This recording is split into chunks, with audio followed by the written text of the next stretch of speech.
Alors ce soir, je reçois Thomas. Alors Thomas, pour ceux qui ne connaissent pas forcément son visage, je pense que vous connaissez sûrement son blog, Happy Beer Time, parce que ça fait combien d'années maintenant que tu as le blog? Bah écoute, ça fait 11 ans. OK. Du coup, je vais peut-être te laisser, te présenter, faire un peu le déroulé de ta vie, dans le monde de la craft. Ouais, ben écoute, l'aventure a commencé il y a 11 ans, du coup. Ça partit un peu d'une aventure entre copains. Euh, Moi, j'étais dans le web marketing. Je travaillais en agence sur des sites de clients. Et puis, du coup, j'avais eu cette envie d'avoir un petit joujou à moi. Et on parlait, on en buvait un coup avec des potes dans un bar à Montpellier et je leur ai dit ouais, est-ce que ça vous dit qu'on lance un truc ensemble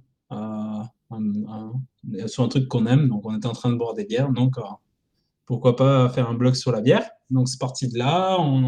Je crois en décembre 2000, ça fait quoi?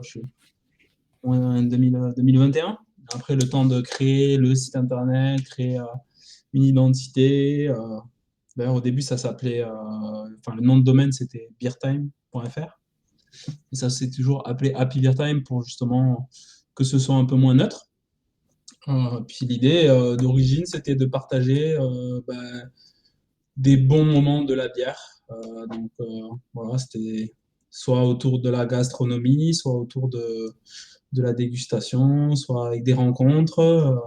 Mais l'idée, c'était pas de se focus sur trop le produit et d'être trop en mode technique, un peu comme on pourrait avoir dans le vin, en mode analyse, tout ça, mais plus être orienté sur les moments qu'on passe autour de la bière, parce que la bière, c'est surtout ça, euh, c'est pas qu'un produit, un truc, c'est des rencontres, c'est des festivals, c'est des brasseuses, des brasseurs, des dégustateurs, dégustatrices. Enfin, voilà, puis ce qu'on aime avant tout, c'est rencontrer ces gens-là et du coup retranscrire. Donc voilà, au début, je faisais ça un peu à côté de mon boulot. Puis après, ça a tellement tombé un peu dans la marmite, comme on dit, que je me suis dit, tiens, j'ai envie d'en- de vivre de cela.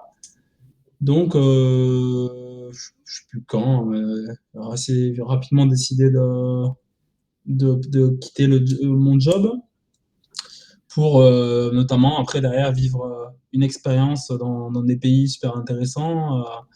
Donc c'est là que le projet du Canada s'est dessiné, avec cette envie d'aller au Canada, d'apprendre l'anglais pour me perfectionner, parce que bon, dans le monde de la bière, c'est toujours intéressant ouais, de connaître un peu mieux l'anglais et de passer à la fin de l'année en tant qu'aboutissement mes certifications en Certified Cicerone.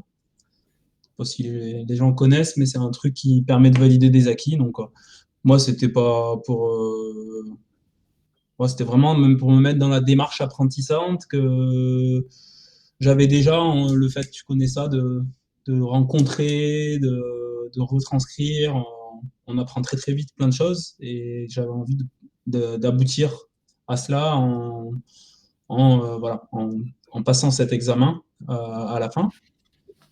Et voilà, après derrière, j'ai continué un petit peu l'aventure quand je suis rentré, puisque c'était un an seulement le Canada, les permis vacances-travail. Après, on est rentré du coup en France et après on est reparti directement en Angleterre pour continuer à baigner un peu plus dans la bière, parce que c'était ça, c'est 2015. Donc là, je suis arrivé sur Londres, puis derrière, première expérience professionnelle, on va dire, puisque jusque-là, si j'ai eu l'aventure semi-pro où je lançais ma place de marché de la bière, c'était un truc à côté du blog, mais ça finalement, je le faisais pas à fond parce que finalement j'étais déjà en train de vivre une autre expérience qui était le Canada. Donc ça s'est assez vite arrêté. Et puis donc la première, on va dire, véritable expérience dans la bière, ça a été l'opportunité de gérer un petit bar à bière à Londres, sur Bermondsey. Donc, si Shoot on Fire, quel niveau de Cicerone? C'est le deuxième niveau. J'ai passé le premier niveau dans l'année, ça se passe en ligne. Le deuxième niveau se passe en présentiel. Et c'est du coup le deuxième niveau que j'ai. J'étais peut-être un des premiers Français à le passer. Maintenant, on doit être une dizaine, donc ça commence à s'étendre un peu. Voilà. Et du coup, je disais que oui, Bermondsey, peut-être que vous connaissez via le Bermondsey Beer Mile, le fameux kilomètre de la bière qui en vrai fait 2 kilomètres. Où on passe, voilà, il y a 6 brasseries directement, à l'époque 6 ou 7, maintenant il y en a peut-être 9 même, où on passe le samedi de brasserie en brasserie, Kernel, Hanspach and Day, Partisan, ce genre de brasserie cool. Et voilà, mon bar était à 500 mètres de tout ça, donc c'est cool de rencontrer tous ces gens-là, que c'est pas juste des bouteilles. Et voilà, après ben, rentrer en France, retour un peu dans le web, mais pas pour longtemps, en transition. Et après, derrière, euh, on m'a proposé, avec mes associés qui ont la boîte Rolling Beers, donc vente de matériel de brassage et d'ingrédients, on m'a proposé de s'associer pour monter des ateliers de brassage. Ce à quoi on a rapidement voulu coupler une partie de bar. Et puis aujourd'hui, on a monté Drapeau Rouge depuis bientôt 4 ans, puisqu'on fête les 4 ans à la fin du mois, dont un an de statu quo, voilà, avec atelier de brassage, bar et restauration.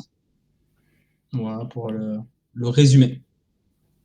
Ouais, parce que le bar, au final, tu l'as ouvert et tu t'es pris pratiquement le Covid direct, non? 10 mois après, je crois, mais bon, finalement, 10 mois, on avait quand même déjà bien lancé le truc, on va dire. On avait quand même eu quelques mois d'activité, ce qui était suffisant pour bénéficier du soutien gouvernemental. Donc, du coup, ça, voilà, c'était pas comme certains qui ont lancé 2, 3 mois, ou pire.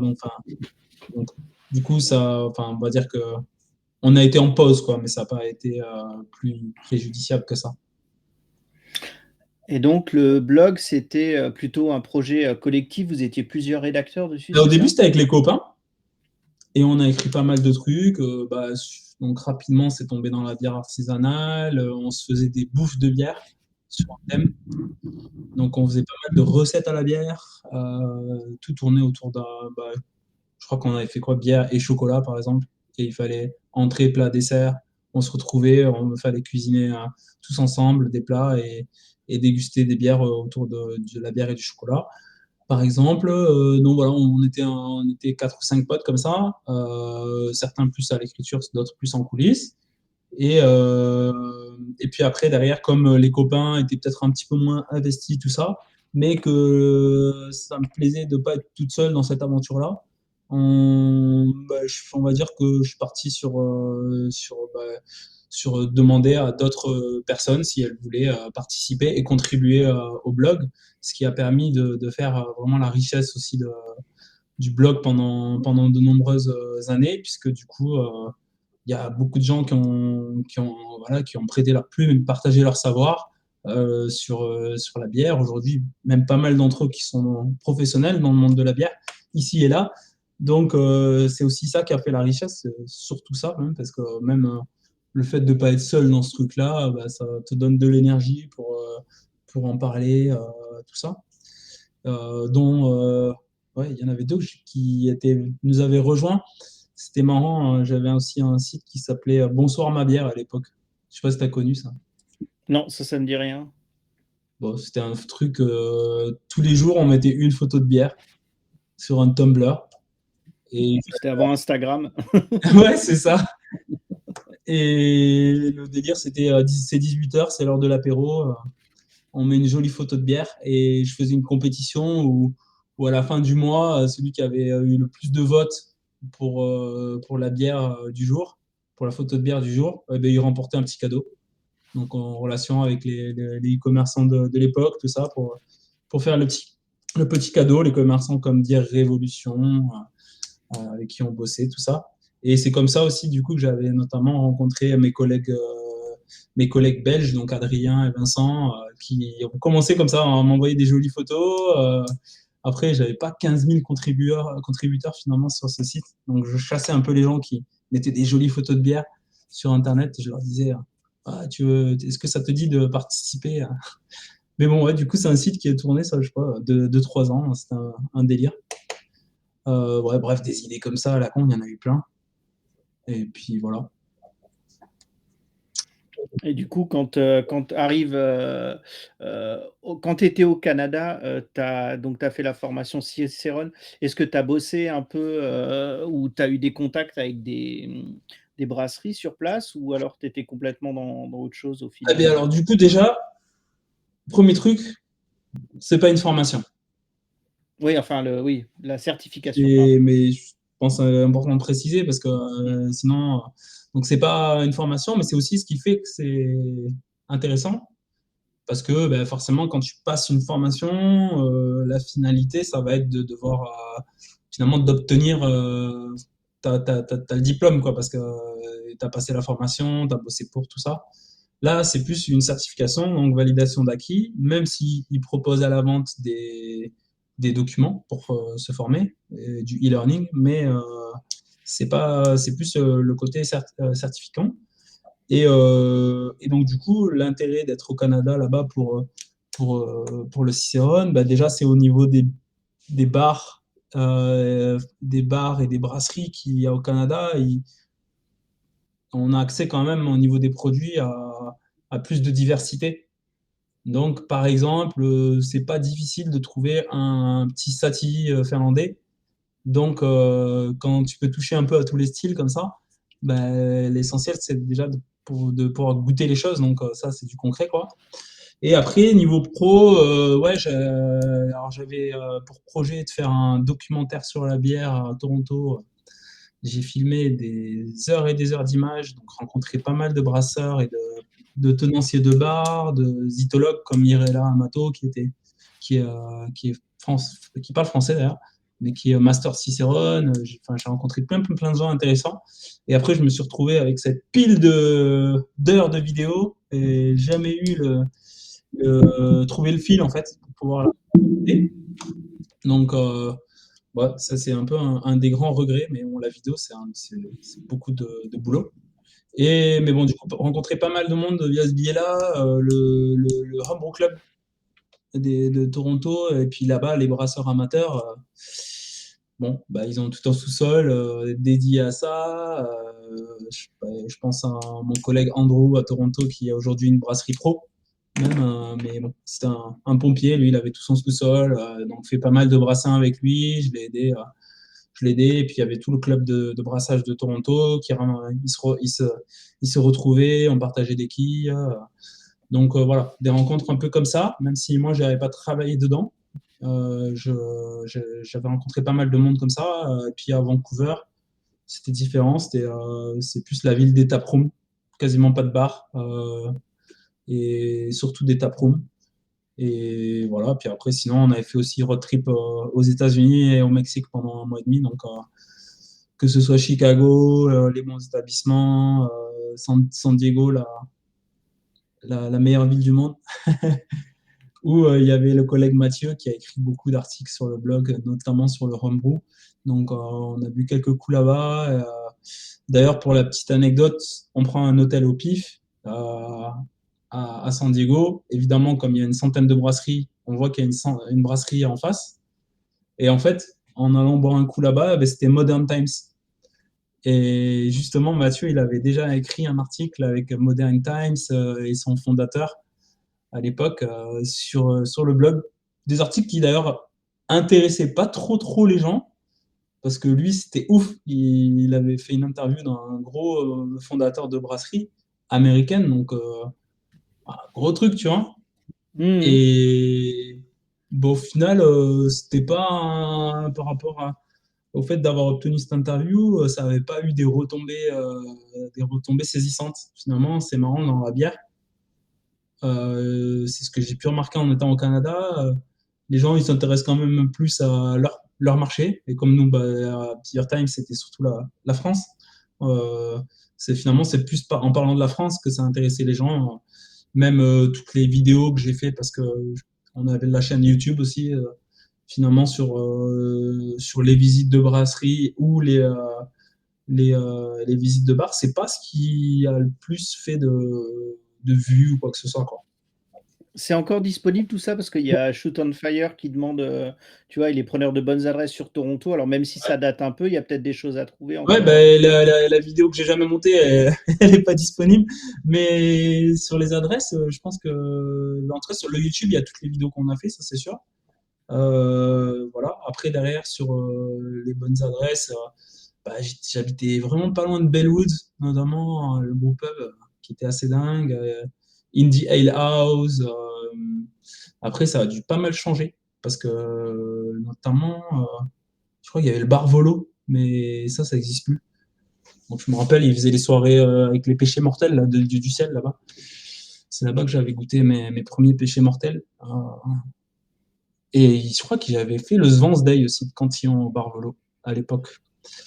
Ah cool. Donc, sauf que je crois que du coup, comme c'est, tu sais, c'est à la même heure qu'ils ouvrent les quilles, du coup, nous, c'était 11 h du matin, comme ça. Alors que tous les bars, c'était à 20 h. C'est un peu décalé, t'es pas dans la même ambiance, du coup.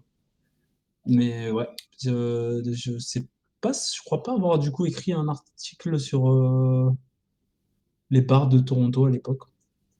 Ce qui aurait été intéressant à défaut d'avoir fait les vidéos. Des réactions, je vois. Ouais, sur F 222-17 qui dit qu'il n'est pas forcément. C'est pas qu'il n'est pas intéressé par le marché étranger, mais c'est vrai qu'effectivement, quand tu veux avoir des quilles, alors c'est souvent des quilles américaines ou autres, les tarifs s'envolent.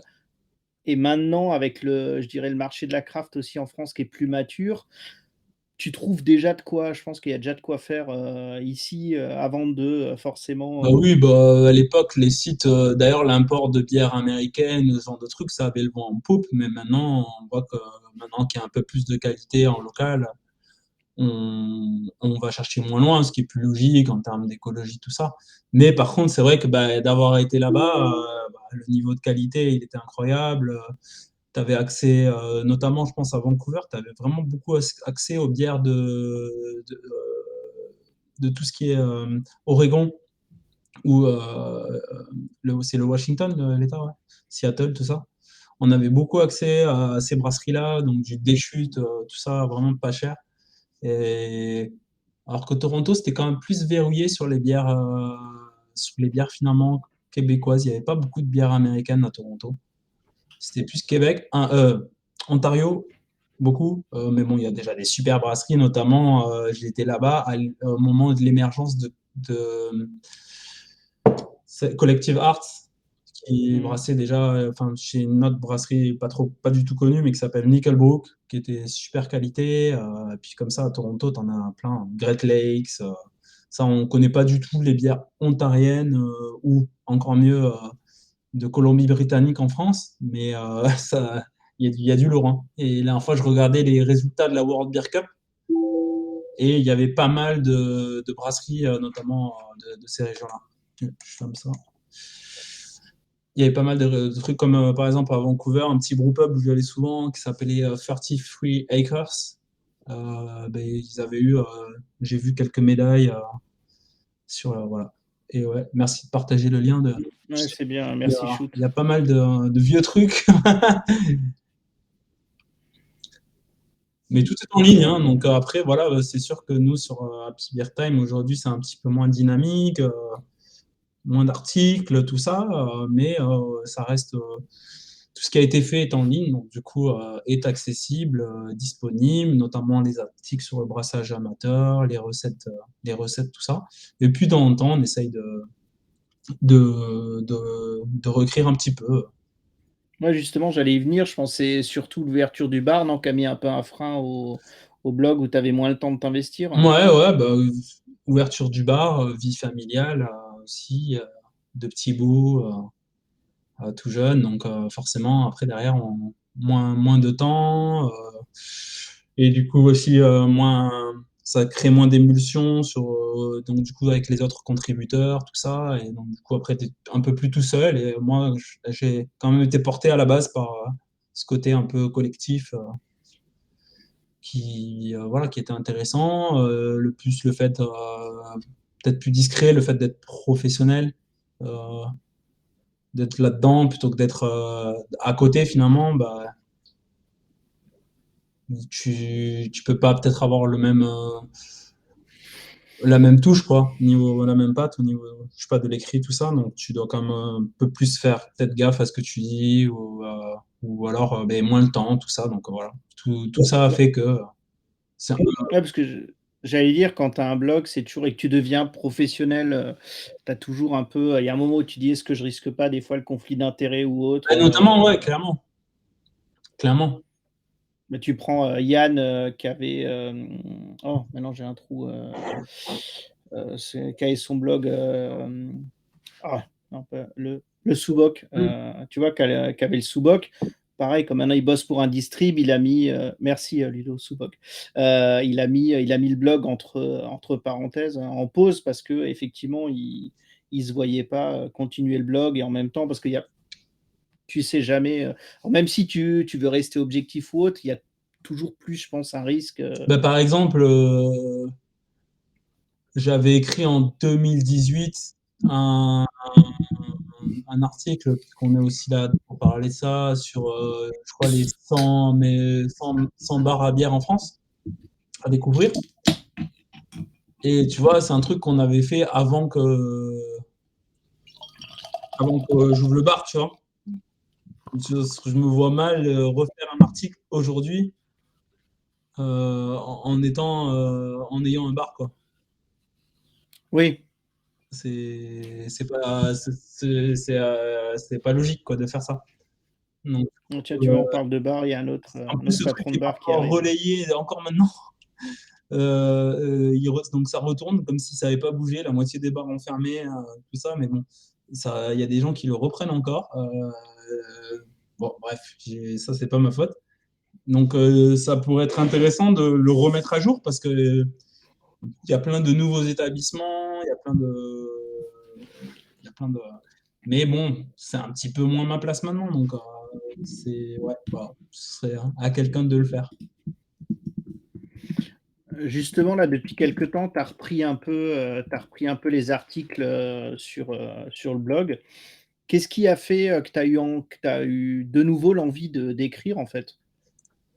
Bah, peut-être à un moment donné, justement, je trouvais ça dommage, j'étais un petit peu en perte de vitesse, parce que même s'il y avait moins de nouveaux articles, il y avait quand même on en faisait quand même toujours pas mal de lectures, tout ça, bah, notamment via le référencement, parce qu'il y a quand même beaucoup de ressources dessus. Et du coup, je voyais qu'il y avait un petit peu de perte de vitesse là-dessus.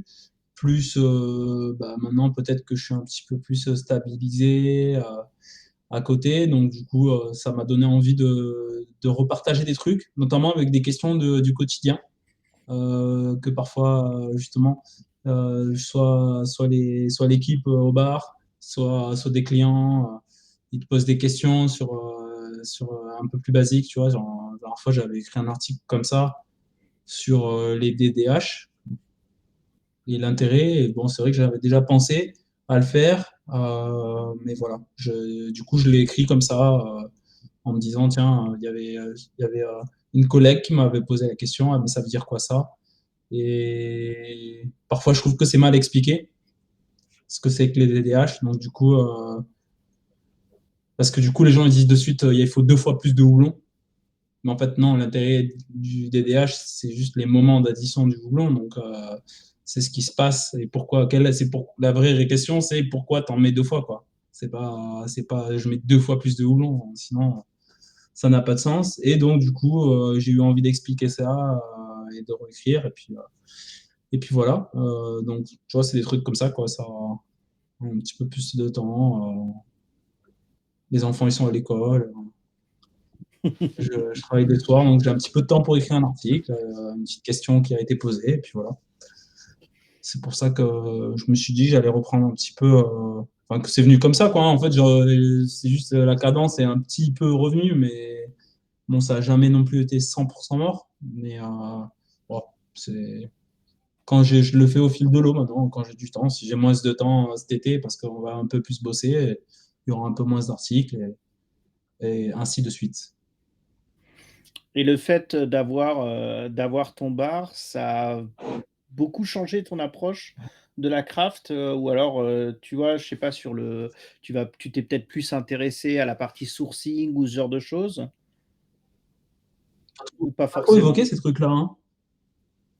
Il lit souvent, je vois qu'il est là, les articles de Greg, où on peut voir que justement, il a bien évoqué des sujets sur la logistique, ce genre de choses. C'est que moi, je suis pas trop allé là-dedans. J'essaye parfois quand même d'apporter des articles un peu plus professionnels. Notamment, j'avais écrit quelques articles sur comment ouvrir un bar avec plein d'interviews croisées intéressantes, justement pour expliquer les difficultés de ce type d'ouverture, ce genre de choses. Donc je pense spontanément à ce genre d'articles qui sont peut-être aussi un peu plus techniques sur les tireuses pro, ce genre de trucs qui peuvent être intéressants. Mais sinon, aussi, quand même, bon, essayer de garder quand même ce côté un peu vulgarisation. Grand public, Euh, Après, c'est sûr que peut-être qu'au début, j'aurais peut-être pas fait un article, par exemple, aussi technique, peut-être, mais c'est pas si technique que ça sur le DDH. Mais bon, l'article est quand même vachement simple, quoi. J'essaye d'expliquer à la base, comme si j'expliquerais à un nouvel employé ou à un client qu'est-ce que c'est. Donc, garde cette connexion comme on le fait au quotidien finalement, de vulgariser, d'expliquer, de dégrossir. Donc, je pense que en étant dans un bar, ça, je l'ai gardé quoi. Euh, et puis en même temps, j'ai l'impression qu'en ouais, en une dizaine d'années, tu as aussi le public craft qui est devenu, plus technique aussi, non? J'ai Plus de un connaisseurs, c'est évident, hein, c'est clair. Plus de connaisseurs, public moyen peut-être connaît plus aussi. mmh. Donc, bah, ne serait-ce que la- les questions seront plus. Bah, les gens, ils savent déjà ce que c'est pas une NEIPA, tu vois, alors que c'est pas si vieux que ça. Ça a quoi, ça a 5 ans, 4 ans? Et ils savent tous, même les gens classiques au bar, ils savent tous ce que c'est qu'une IPA aujourd'hui. Oui, c'est vrai que maintenant c'est presque devenu, enfin, c'est la vraie porte d'entrée, sur la craft, j'ai l'impression, Mm. en tout cas auprès du grand public, clairement, Du grand public un peu initié. Les mmh. non-initiés, on trouve peut-être plus une porte d'entrée avec les serveurs. Mais bon, ouais. En tout cas, ouais, enfin, je pense pas être, avoir fait des trucs trop techniques non plus. Mais il y a quand même des articles sur nos expériences de brassage parfois. La dernière fois, par exemple, on avait brassé la bière à la citrouille, c'était la quatrième fois. Donc, du coup, j'avais fait un petit retour d'expérience sur le brassage à la citrouille. D'ailleurs, il faudrait que j'explique le dernier brassin qu'on a fait on a fait un white stout. Ça fait longtemps que je voulais écrire l'article. C'était un projet technique sympa. Et du coup, c'est un truc que je voulais partager aussi. Donc voilà, on garde ce côté un peu partage voilà, et création de valeur, quoi, pour qui, je pense, a bénéficié. Enfin, en tout cas, on me le dit souvent que quand je rencontre des gens qui m'ont dit ah ouais, j'ai pas mal d'articles, tout ça, ça m'a bien aidé dans mon truc. Donc, ça fait toujours plaisir, quoi.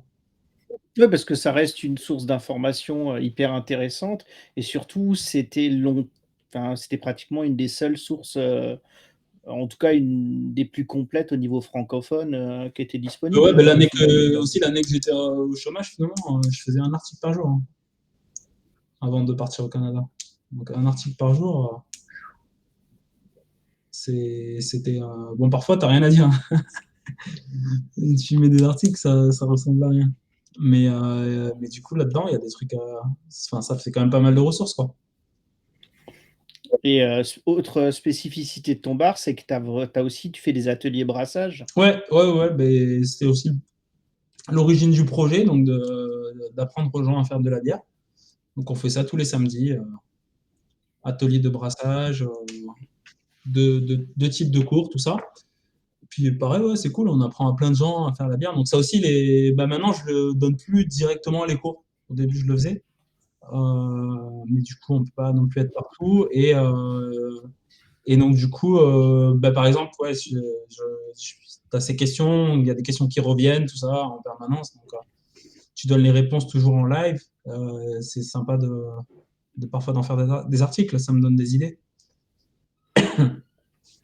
Et du coup, la bière que tu fais dans les ateliers, est-ce que vous faites de la bière pour le bar parfois? Alors, du coup, ça, c'est la question qu'on nous pose toujours, hein, parce qu'ils nous demandent, les gens, si on brasse, tout ça. Et puis, on a mis vite fait sur certains un truc, il y a écrit microbrasserie du quartier. Donc, c'est vrai que du coup, forcément.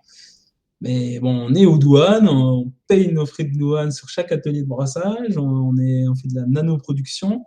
Les bières des clients, eux, ils sont pas, les clients les récupèrent. Par contre, du coup, on a de la dinette et on s'amuse à brasser. Et ça, on le faisait déjà un petit peu avant le confinement. Pendant le confinement, on a fait ça à fond. Donc là, on a fait beaucoup de recettes. On a peut-être fait une quarantaine de brassins, puisqu'en fait, on n'avait rien à faire. Donc on brassait, on mettait en canette et on revendait devant le bar, quoi. Un peu de nos bières, plus un peu des bières de microbrasserie locale. Et voilà, là, il y a un collègue qui s'occupe des ateliers de brassage qui était bien chaud. Donc, du coup, c'est Nathan qui bosse, il n'écoute pas puisqu'il bosse là ce soir. Mais donc, du coup, je l'ai montré ce que je savais sur le brassage, tout ça. Et derrière, on a bossé ensemble sur des recettes et on a brassé ces recettes-là. Mais tu vois, moi, quand je brasse, ça fait, allez, maintenant, j'arrive à tirer 150 litres de bière. On a tout l'équipement, hein, les soda cakes, tout ça, mais on sort toute la dinette, quoi. Donc, j'ai pas une cuve de 200 litres pour pouvoir faire 150 litres. Donc, je sors mes cuves, ma plus grosse, elle fait 80. J'ai 3 fermenteurs. Bref, c'est un boulot de malade, une manutention de fou. Pour finalement, bah, il faut que ce soit aussi intéressant, tu vois, de le faire, parce que si c'est plus simple d'acheter finalement les bières, bon, autant pas se casser la tête. Donc, en faisant 150 litres, c'est ça, allez, d'après mes calculs, c'est à peu près un petit peu intéressant. Donc, du Ouais, coup, mais comme ça nous fait kiffer aussi, évidemment, bah, et ça fait kiffer les clients d'avoir une bière ultra locale, ben, on le fait, mais ça part vite, quoi. On a fait les dernières, celle de la Saint-Patrick, Irish Stout. Bah, il y avait 100 litres, je pensais même pas que ça allait partir aussi vite, quoi. Mais c'est parti en 2 semaines, quoi. Pourtant, c'est une brune, donc ça plaît pas à tout le monde. Et la blanche spiruline matcha, qui était censée être verte, et ben ça, ce sera peut-être aussi l'objet d'un article, ça colore pas beaucoup. Donc c'était plus blanc, reflet vert. Malheureusement, je crois que si tu n'utilises pas des colorants, bon, s'il y en a qui ont des tips, je suis a priori, c'est faire si tu veux une bière vraiment verte, hormis le colorant, t'as pas trop le choix. voilà. Donc je crois que ça marche aussi si tu mets en live dans le verre peut-être de la spiruline, mais ça a un Ouais, c'est fort ça, goût mais de vase parce que déjà franchement souvent ça. c'était un peu déjà vaseux, tu vois. Donc bon, c'était pas franchement c'était pas mal, mais c'était pas la meilleure bière qu'on ait brassée. Mais elle est partie super vite. Une blanche comme ça, là, c'est parti. Justement, le fait qu'il y ait vachement de demandes ou en tout cas que quand vous brassez sur place, les produits fonctionnent bien, ça t'a jamais donné envie de te dire: «Ah tiens, on va peut-être passer à la vitesse supérieure et on va mettre peut-être une petite unité de brassage, un peu plus, Ben, conséquente?» j'ai pas trop la place. J'ai pas trop la place. J'ai déjà regardé, notamment à un moment donné pendant le Covid, j'avais bien étudié le truc, tout ça. Ça pourrait être cool. On verra peut-être une petite unité mais c'est aussi des investissements, tout ça. Ça prend du temps mais pourquoi pas? C'est pas écarté qu'un jour on ait une petite production une petite production pour moins se faire chier, surtout, quoi, en fait. Finalement, si on continue à assumer de sortir 200 litres comme ça, bah, si on peut le faire sans trop s'enquiquiner, ce serait cool. Mais bon, voilà, pas plus que ça pour le moment. Euh, Surtout qu'il y a mon collègue Nathan qui part, qui va partir bientôt, a priori. Donc, pour vraiment brasser avec des grosses cubes. Donc, on l'aura formé, comme Loïc qui a commencé le bar. On était tous les deux premier formateur brasseur du drapeau rouge et premier employé tout court, qui maintenant brasse chez Keyswing. Mhm. Donc voilà, sûrement qu'on. Ah bah, c'est une exclue. Exclue. Sûrement que dans un ou au moins un poste de, Sera de- dispo. donc brassage et service, les deux. Parce que nous, malheureusement, avec notre petite production, voilà, on va chercher un formateur brasseur et serveur pour remplacer Nathan d'ici 2 mois à peu près, quelque chose comme ça, si ça se finalise pour lui. Et puis voilà, encore, c'est un bon pied à l'étrier, puisque derrière, on finit bien dans de bonnes brasseries. Je pense que le fait de retranscrire et donner des cours, c'est hyper formateur, quoi, aussi pour toi-même.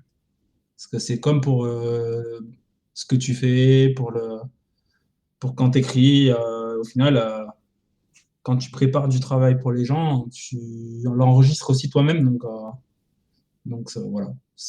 Oui, ça te force à avoir une réflexion sur le truc et pas de le faire. Ah, et moins être foncé, quoi. Ouais.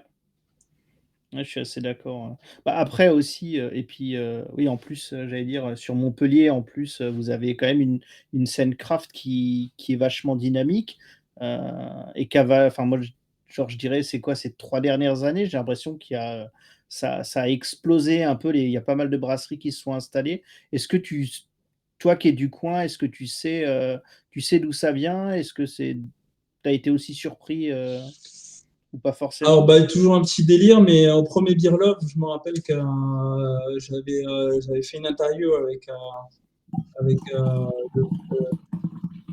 c'était quoi? C'était Samous ou Petite Mousse? Je me rappelle plus exactement. Je suis désolé parce qu'il a arrêté son blog. Je crois que c'était Samous ou quelque chose comme ça. Et il m'avait posé la question. J'avais dit un jour Montpellier, ce sera le San Diego de la France. Et après, je déconne toujours. Maintenant, je dis ouais, mais les gens, ils l'ont cru. Donc, du coup, ils se sont installés là. Non, après, ça, c'est pour la blague, mais après, pourquoi? Après, aux États-Unis, finalement, géographiquement, avoir du soleil, ça aide à vendre de la bière. Mmh. On a pas mal de soleil, des conditions de vie cool, donc dans ce phénomène national, exacerbé en plus par le Covid, même si bon, là, ça a quand même bien freiné les créations de brasseries. Bon, voilà, je pense qu'il y a quand même pas mal de gens qui se sont dit, bon, je porte où mon projet? Paris, c'est trop cher les loyers. Mmh. Dans le centre, c'est pas cher, mais bon, Mais il y a rien à faire. pour la vendre, c'est un peu plus compliqué. Il va falloir surtout arriver à la vendre un peu plus loin que dans ma région ou que dans mon département, hein. Parce que je pense pas que quand tu as une brasserie dans Lyon, ce soit suffisant, juste ce qu'il y a en local, quoi. Enfin, ça dépend comment tu as dimensionné ton projet, évidemment, hein, mais bon, voilà, du coup, Montpellier, il y a une scène aussi qui a été un peu. Il y a un dynamisme du public aussi, avec le festival de bière, on le voit bien, on fait un gros travail là-dessus pour faire connaître la bière aux Montpelliérains. Et mine de rien, 7e édition déjà, et je pense que voilà, le festival, ça joue énormément dans le développement de la culture, plus des pionniers. Voilà, c'est bête, mais Rolling Beer, ça existe depuis 10 ans et c'est à Montpellier, donc ça fait beaucoup de gens qui brassent, donc beaucoup de gens qui boivent de la bière. Brasserie des Garrigues, ça fait 2008, je Mmh. crois, donc ça fait maintenant 15 ans. Ils ont fait un gros travail de démocratisation quand ils faisaient leurs petits ateliers, tout ça. Enfin voilà, il y a plein de petites initiatives il y a longtemps comme ça, plus des brasseries qui sont plus toutes jeunes maintenant, mais je dis, mine de rien, le détour, Zobrou, maintenant, ça commence à faire quelques années, quoi, hein, et ça aussi a été un peu la seconde vague. Et là, il y a eu peut-être cette année, avec la troisième vague, sur du Sacrilège, du Prisme, Malpolon un peu entre les deux, Ouais, t'as Fauve aussi. Fauve qui s'est installé à côté, qui était déjà à Paris évidemment, mais qui a fait Ouais. ce choix de s'installer à côté. Bon, écoute, et des hasards, bon voilà, on s'en plaint pas en côté bar maintenant, du coup c'est cool, hein. On a peut-être débuté en étant un peu avec des bières de droite à gauche, et maintenant on est quand même beaucoup en local, parce que même je dirais que c'est presque difficile de suivre toutes les nouveautés, quoi, déjà de toutes ces brasseries là. Donc on bosse les 90-95% du temps au local, et le reste c'est des événements comme demain on a Sulos qui vient au bar. Donc voilà, des événements comme ça, ou bon là c'est à côté celui-là, hein, c'est Miramas, mais on va avoir d'autres brasseries parfois anglaises, enfin plus sur des arrivages, ou même des TTO, hein. On en a fait l'année dernière avec les Croates, comment ils s'appellent les Croates, j'ai oublié. Garden. Ah, Malt Garden? Garden Non, tout court, Malgarden, en Garden. Oui, non, ça c'est c'est. Ouais. polonais. Et maintenant, en fait, du coup, on est tellement focus finalement sur notre petit marché montpelliérain, et il y a tellement de brasseries maintenant que on peut pas tout goûter, hein. À l'époque, tu goûtais tout en France, hein. Oui, c'est vrai que maintenant. Les brasseries qu'il y avait, quand on a commencé, tu avais tout goûté, quoi.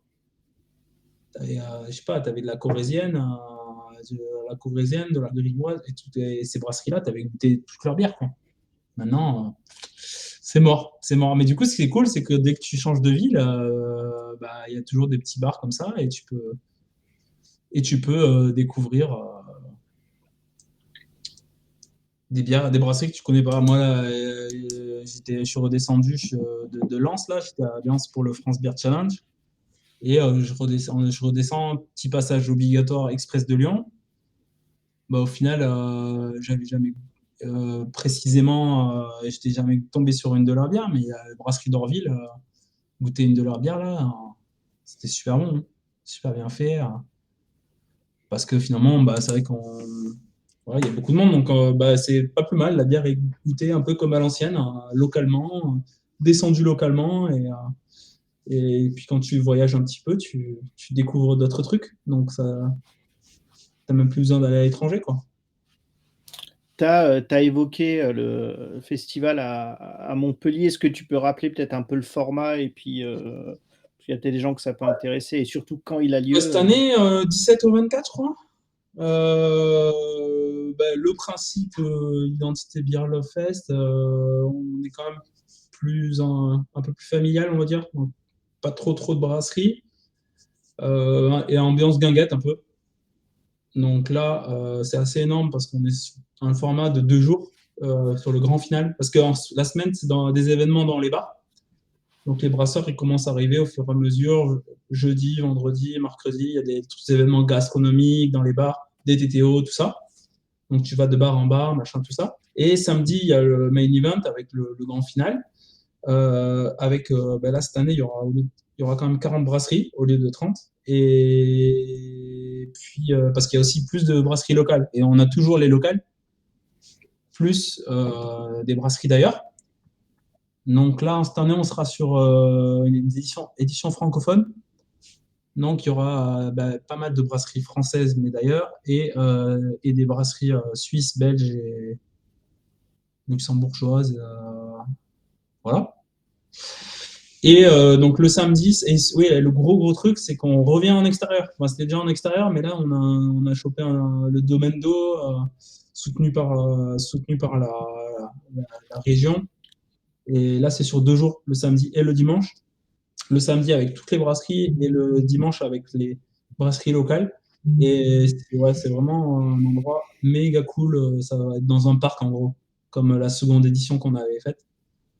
Donc là, fin septembre, si la météo est clémente, dans le parc à Montpellier, avec ambiance guinguette, food truck, tout ça, voilà, c'est nous ce qu'on se distingue comme ça, le côté un peu chill.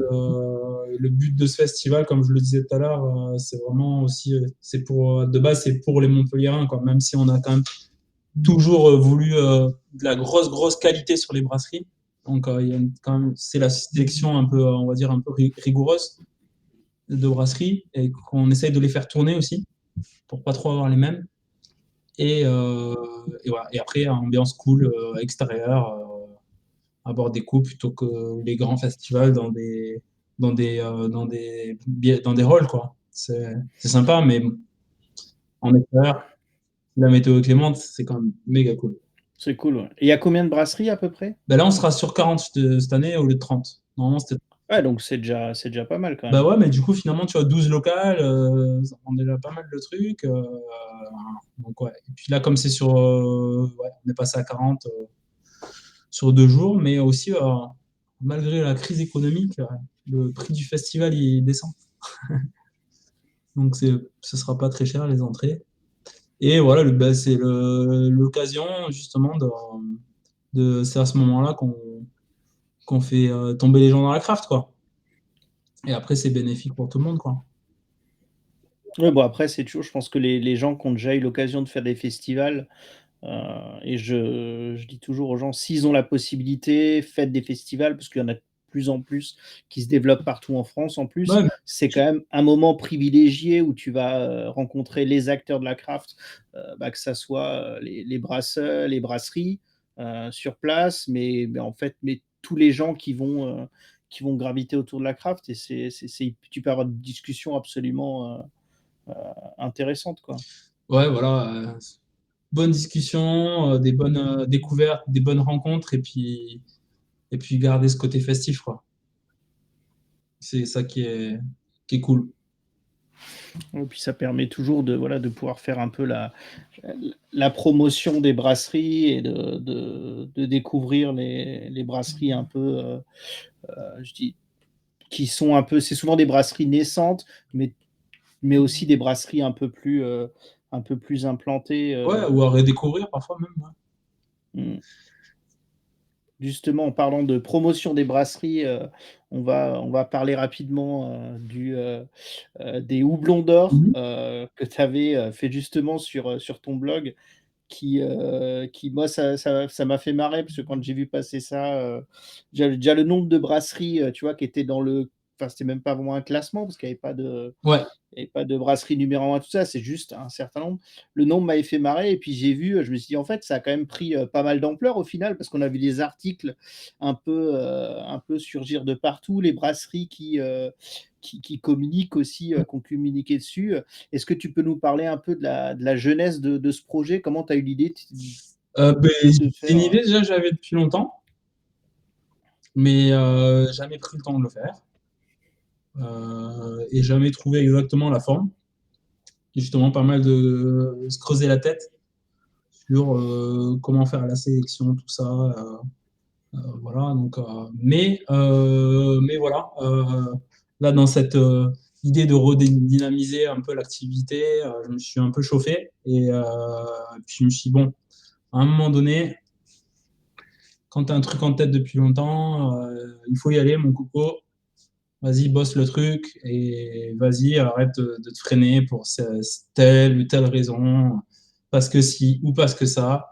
Dans tous les cas, ça va être cool ça va être un document cool pour avoir un bon pâté avec pas mal de brasseries cool à mettre en valeur et avec dans ce moment un peu de crise économique, une crise économique qui est en train de foudroyer énormément d'acteurs dans le domaine brassicole, qui est bien plus critique que le Covid en termes de business. de faire Cette envie ouais. vraiment de soutenir un paquet de brasseries pour aussi voilà, offrir voilà, un peu de visibilité, un peu de promotion et mettre en valeur aussi des brasseries. Et c'est ça qui a été aussi le moteur de cet article et des territoires parce que le fond du truc, c'était aussi de se dire, mais tiens, on dit souvent que Montpellier, il y a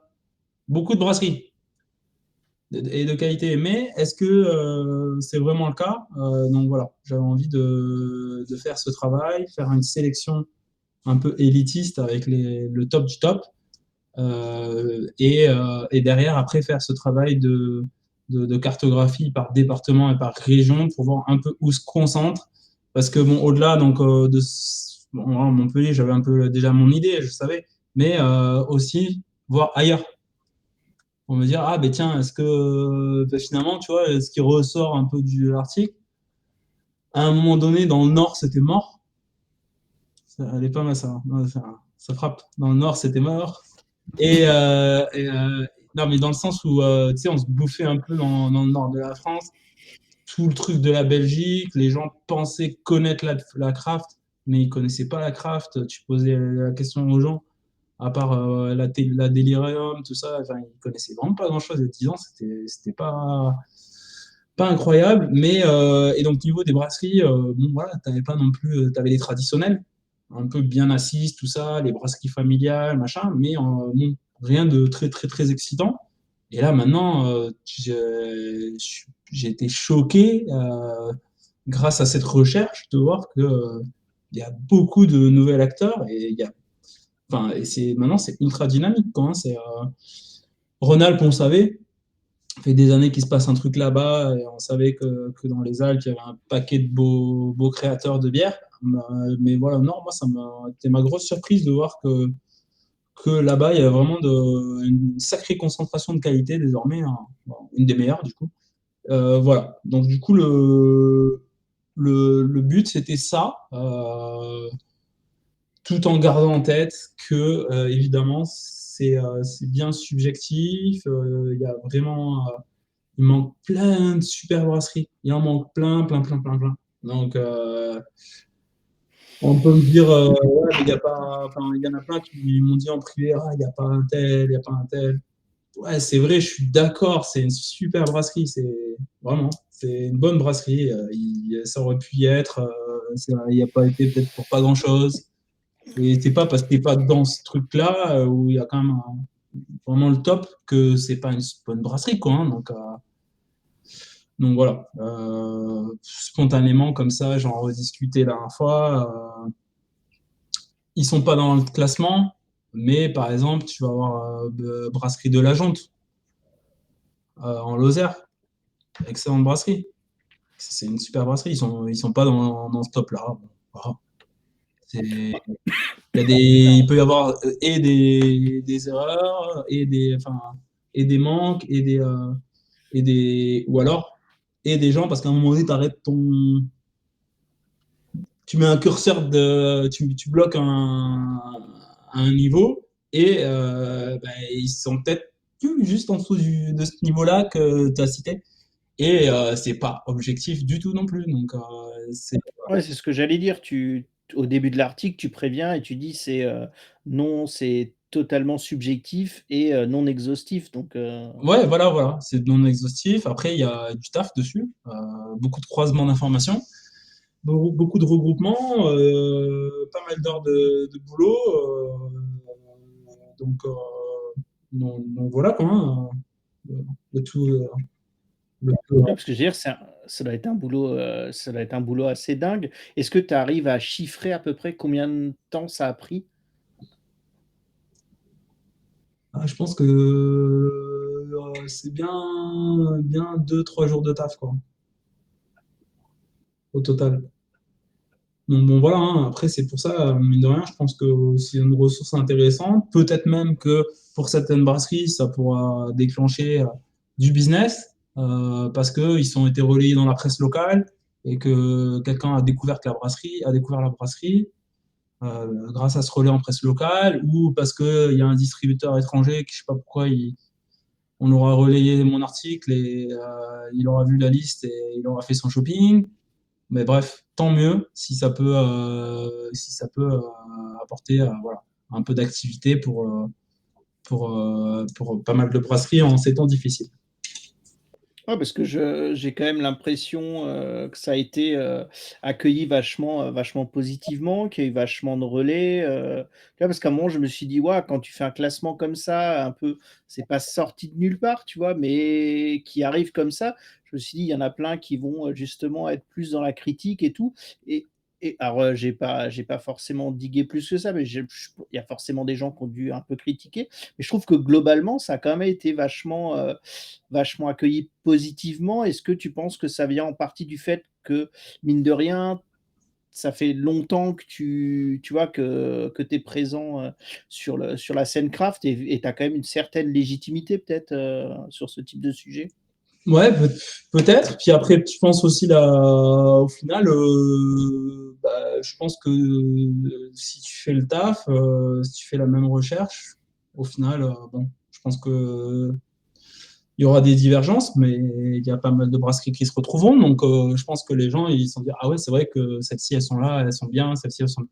Donc, je pense qu'à la fin, c'est pas tant non plus la légitimité, c'est La la cohérence, quoi. cohérence, quoi. Ils voient la cohérence de fond du truc, de voir que il y a une belle liste de brasseries de qualité. Donc, voilà, je pense que c'est ça aussi qui a fait Puis les brasseries l'ont relayé elles-mêmes. Donc, si ça n'avait pas une certaine. Si elles ne trouvaient pas ça cohérente elles-mêmes, elles ne vont pas relayer l'article du blog du blog de Tintin, quoi. Hein. Donc, du coup, c'est qu'elles ont aussi trouvé que. Et puis, c'est les premiers à connaître les confrères, tout ça, tu vois. Donc, c'est qu'elles sont aussi un peu d'accord, quoi, quelque part. Et donc, voilà, je pense que c'est tout ça qui a fait que ça a été un peu accueilli positivement. C'est vrai que, bah, comme toujours, hein, il y a toujours des critiques et c'est critiquable. Mais bon, du coup, en général, quand tu as des critiques, c'est aussi la notion que c'est le fait qu'il y a des réactions et donc, du coup, aussi que c'est quelque chose qui marche quelque part. Donc, voilà, mais globalement, tu as raison. Finalement, quand tu fais la balance, il y a quand même pas mal de retours positifs, quoi. Il y a un peu des deux. On peut faire mieux.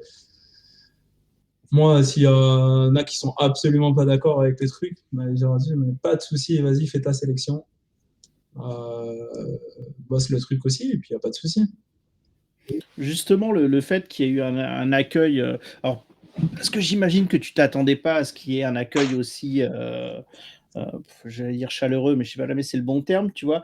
Est-ce que ça t'a donné envie de réitérer la chose?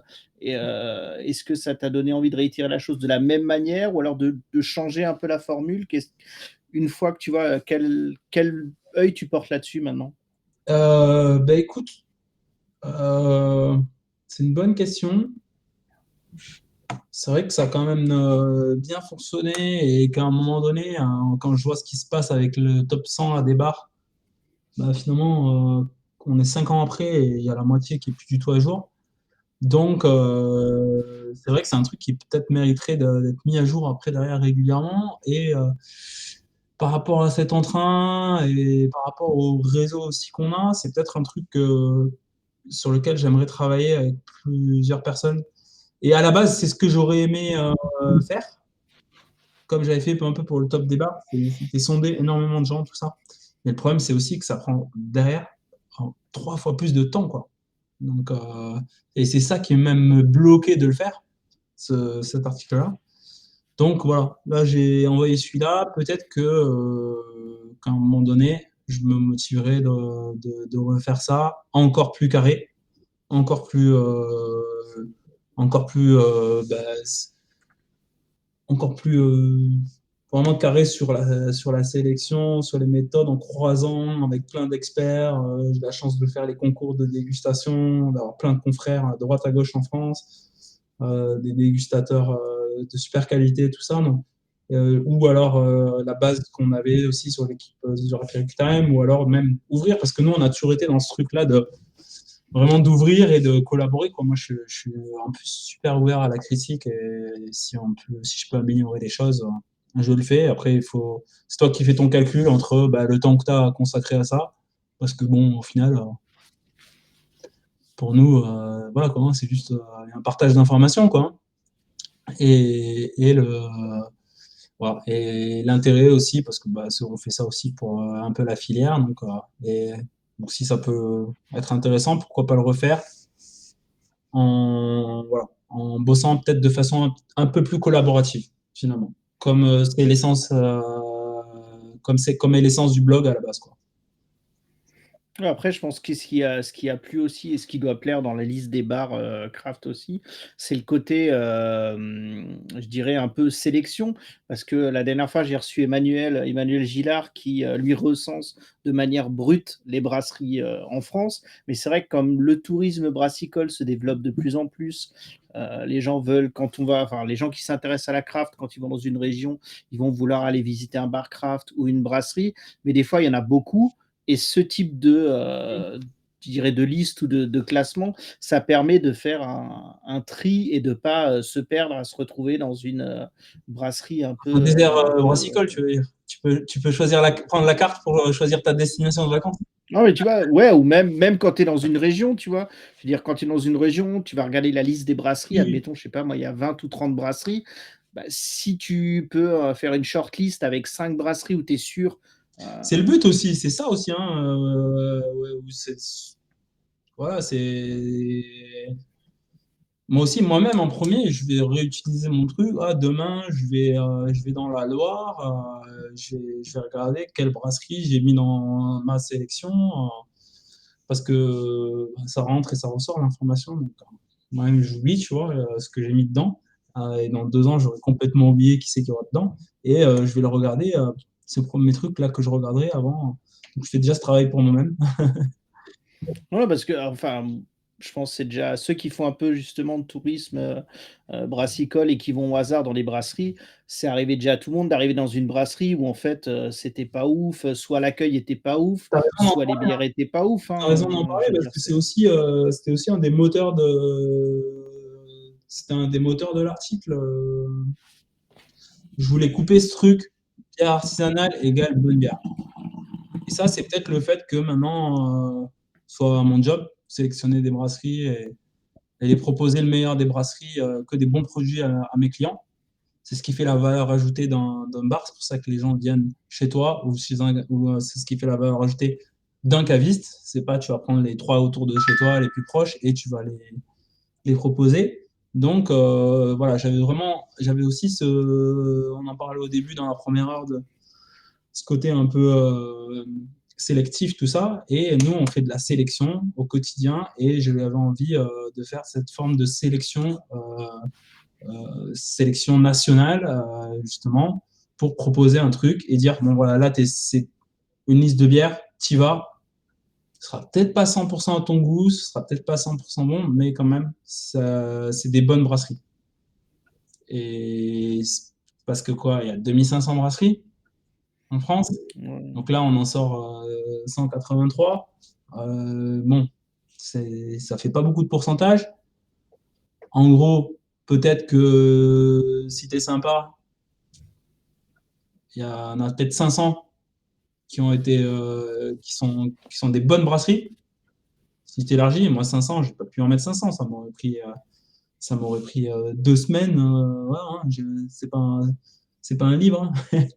Donc, 2 ou 3 semaines ou plus quoi, de taf. Donc là, voilà, juste, tu as aussi un gage de qualité. Quoi. Et c'est pas, il y a beaucoup de brasseries parce qu'on est en France et qu'on peut ouvrir une brasserie très facilement aujourd'hui en France, en se professionnalisant, on en voit un paquet venir, tu vois. Ah tiens, ouais, je mets bière, c'est mes derniers trucs, machin, ou qui en parlent pas, et tu tombes sur le marché du coin et tu prends la bière et c'est pas bon, ou genre un truc comme ça. Et après, derrière, ça tue tout le monde parce que ça donne une super mauvaise image de la bière artisanale.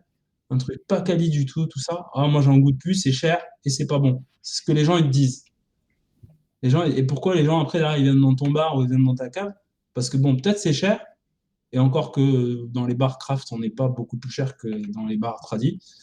Mais au moins, derrière, normalement, il n'y aura pas d'erreur tu sais, tu as une confiance, tu donnes cette confiance-là à la personne pour avoir choisi des bières de qualité.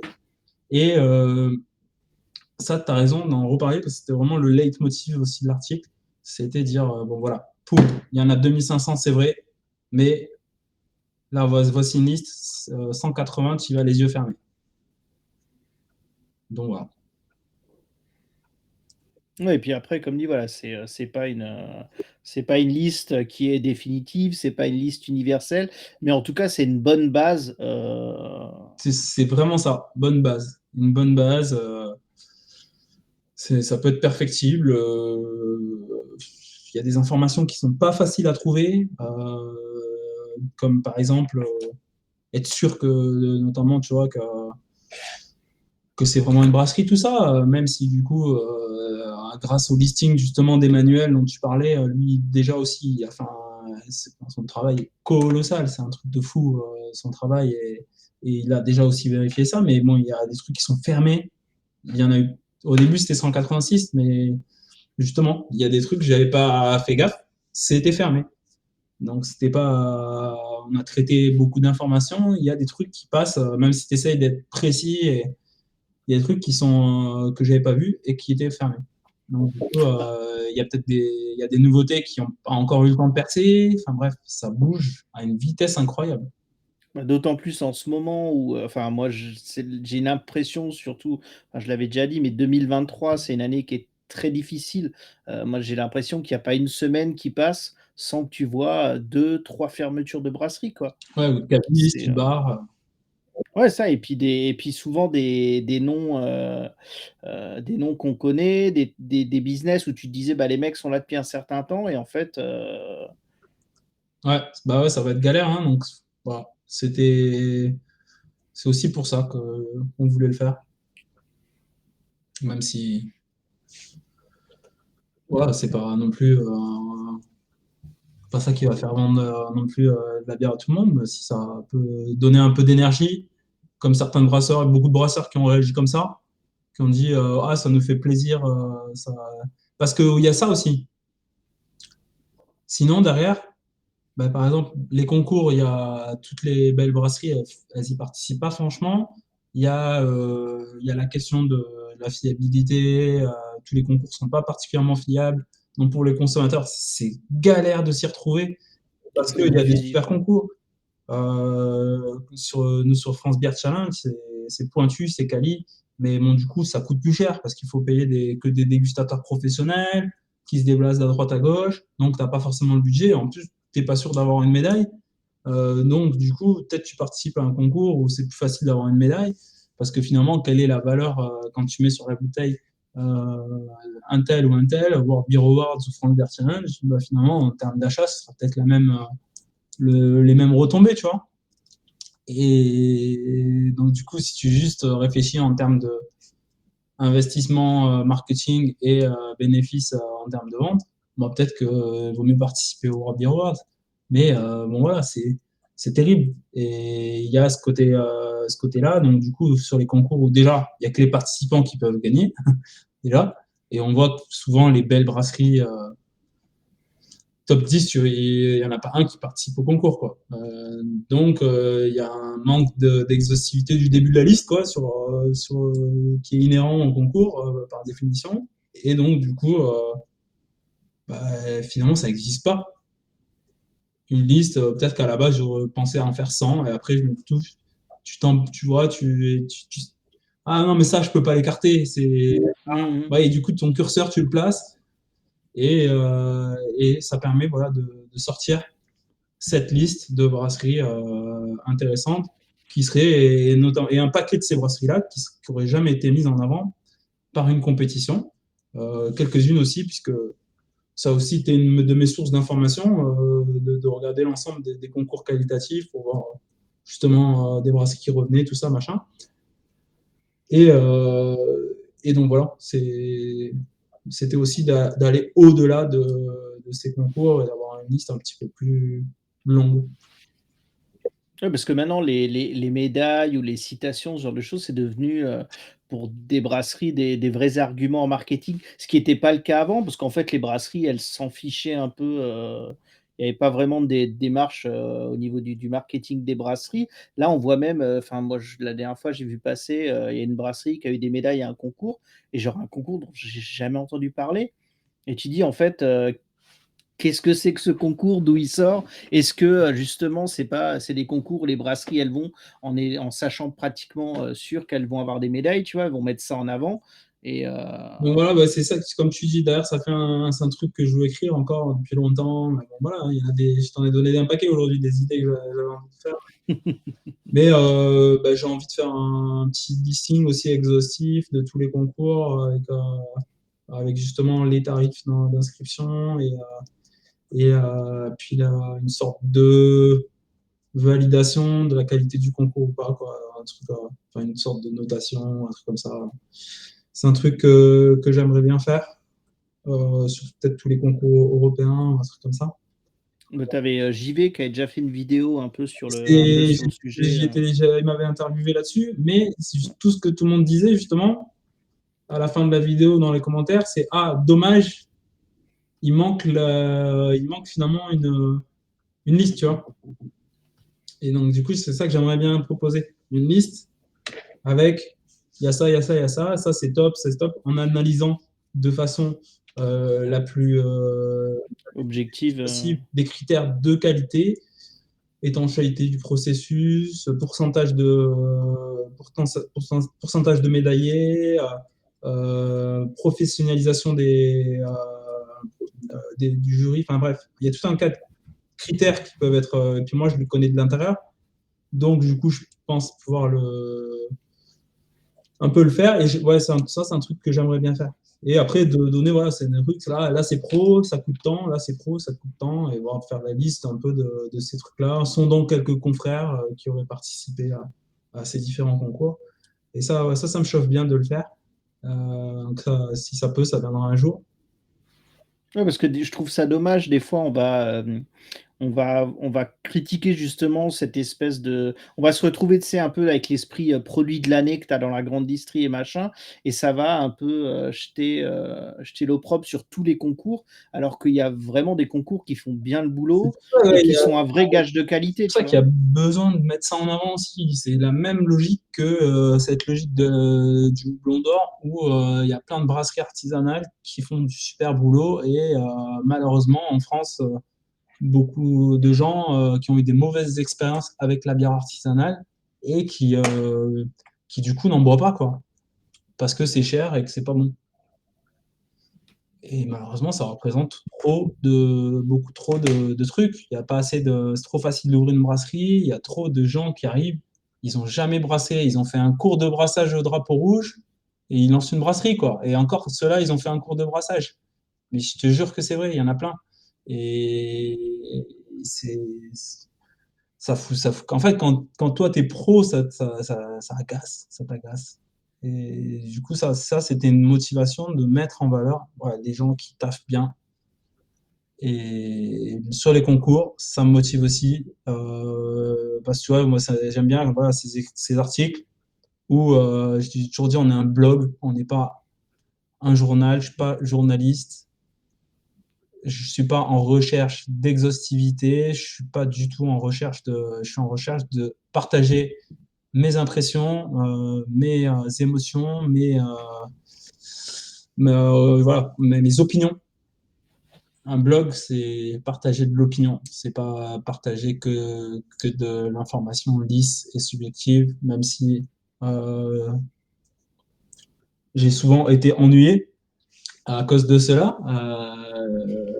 Mais donc voilà, hein, on n'est pas là pour juste dire tout le monde il est beau, tout le monde il est gentil, et puis on veut partager nos opinions. Et puis je pense que c'est ça aussi qui a fait notre force tout au long de cette histoire, même si on partage aussi des articles très quali, et techniques et pro et carrés, mais il n'y a pas que ça, il y a aussi des articles un peu d'opinion.